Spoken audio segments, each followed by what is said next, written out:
Assalamualaikum warahmatullahi wabarakatuh. Nama saya Riwanda Sofiarmita. Saya dari kelas 647AH07. NIM saya 64231762. Saya akan membacakan rangkuman dari tugas mata kuliah Manajemen Keuangan pertemuan 1, yaitu konsep dasar manajemen keuangan. Definisi manajemen keuangan adalah penggabungan dari ilmu dan seni yang membahas, mengkaji, dan menganalisis tentang bagaimana seorang manajer keuangan dan mempergunakan seluruh sumber daya perusahaan untuk mencari, mengelola, membagi dana dengan tujuan keuntungan. Manajemen keuangan memiliki 3 kegiatan utama, yaitu perolehan dana, penggunaan dana, dan pengelolaan aset. Lalu, manajemen adalah ilmu yang melakukan pengelolaan. Jadi, sekelompok orang berkumpul lebih dari satu yang mempunyai tujuan.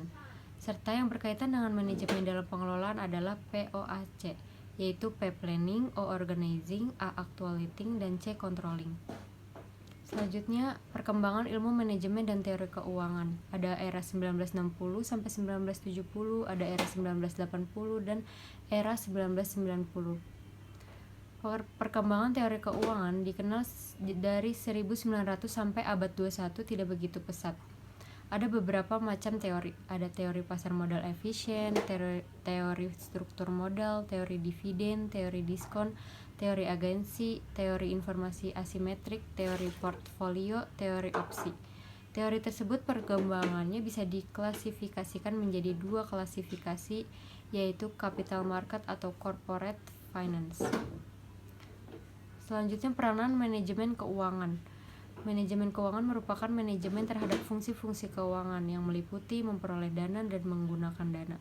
Manajer keuangan berkepentingan dengan penentuan jumlah aktif yang layak dari investasi dan memilih sumber-sumber dana untuk membelanjai aktif tersebut.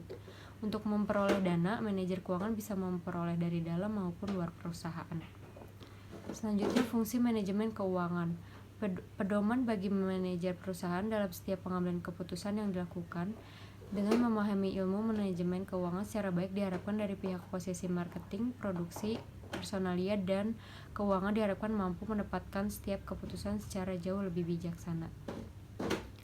Selanjutnya, tujuan manajemen keuangan adalah memaksimumkan nilai perusahaan, menjaga stabilitas finansial dalam keadaan yang selalu terkendali, dan memperkecil risiko perusahaan di masa sekarang dan yang akan datang.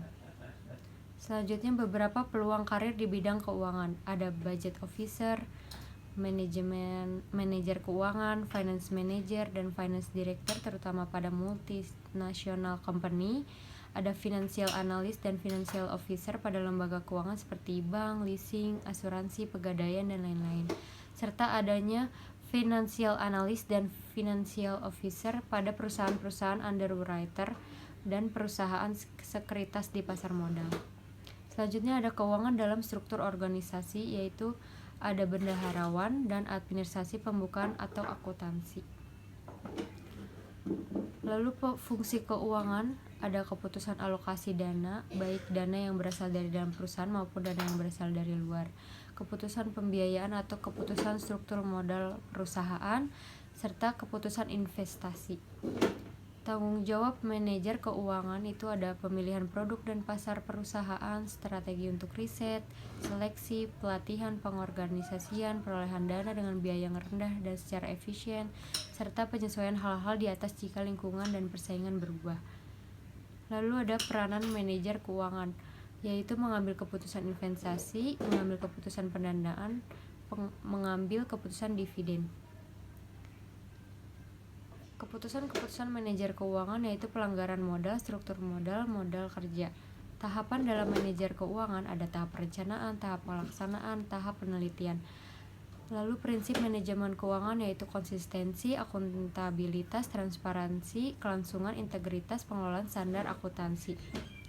Sekian dari penjelasan rangkuman yang saya rangkum untuk tugas mata kuliah Manajemen Keuangan di pertemuan 1. Terima kasih. Wassalamualaikum warahmatullahi wabarakatuh.